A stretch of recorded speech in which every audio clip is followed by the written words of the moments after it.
বঙ্গোপসাগরের অতি গভীর নিম্নচাপ এই মুহূর্তে উড়িষ্যার উপকূলভাগ অতিক্রম করে পুরীর কাছাকাছি অবস্থান করছে।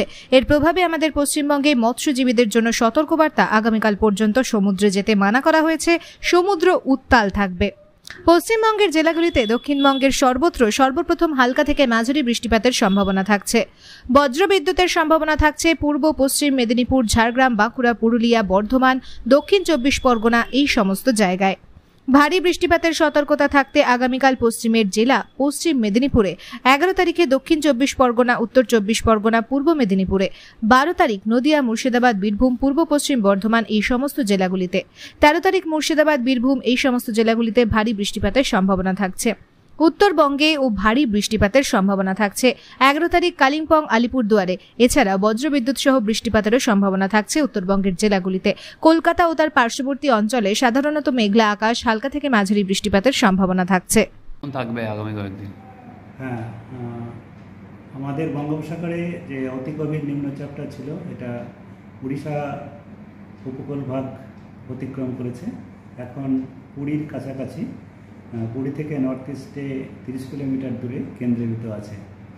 আর এর প্রভাবে আমাদের পশ্চিমবঙ্গের কেবল মৎস্যজীবীদের জন্য সতর্কতা বার্তা রয়েছে কালকে পর্যন্ত। মৎস্যজীবীদের আগামী 24 ঘন্টা পর্যন্ত, কালকে পর্যন্ত সমুদ্রে যেতে মানা করা হয়েছে, কারণ সমুদ্র উত্তাল থাকবে আর আপনার বাতাসের গতিবেগও বেশি থাকবে, স্কোয়ালি ওয়েদার।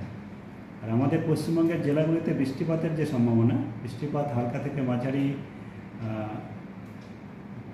অনেক জায়গাতেই হবে। আর কাল থেকে এরপরেও এখন প্রায় সর্বত্রই, দক্ষিণবঙ্গের সর্বত্রই হালকা থেকে মাঝারি বৃষ্টিপাত কন্টিনিউ করবে। আর বজ্রবিদ্যুতের সম্ভাবনা আছে আজকে পূর্ব পশ্চিম মেদিনীপুর, ঝাড়গ্রাম, বাঁকুড়া, পুরুলিয়া, সাউথ 24 পরগনা এসব জেলার মধ্যে। বাকি জেলাতেও বৃষ্টিপাত যে হবে হালকা থেকে মাঝারি বজ্রবিদ্যুৎ হতে পারে।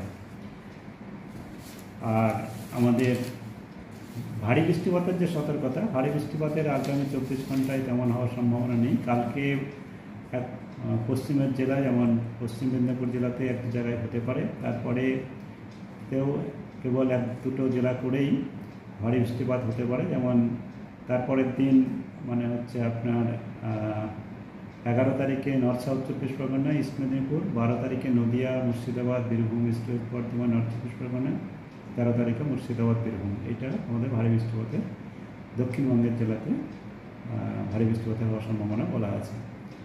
আর উত্তরবঙ্গেও ভারী বৃষ্টিপাত 11 তারিখে হতে পারে, দার্জিলিং, কালিম্পং, আলিপুরদুয়ারে। তার আগে বজ্রবিদ্যুৎ সহ বৃষ্টিপাত। আজকে কেবল কয়েক জায়গাতেই বৃষ্টিপাত হওয়ার সম্ভাবনা, বিক্ষিপ্তভাবে বৃষ্টিপাতের পরিমাণ কমই থাকবে। কালকে সামান্য একটু বাড়তে পারে, তারপরের দিন আরেকটু বাড়বে উত্তরবঙ্গে।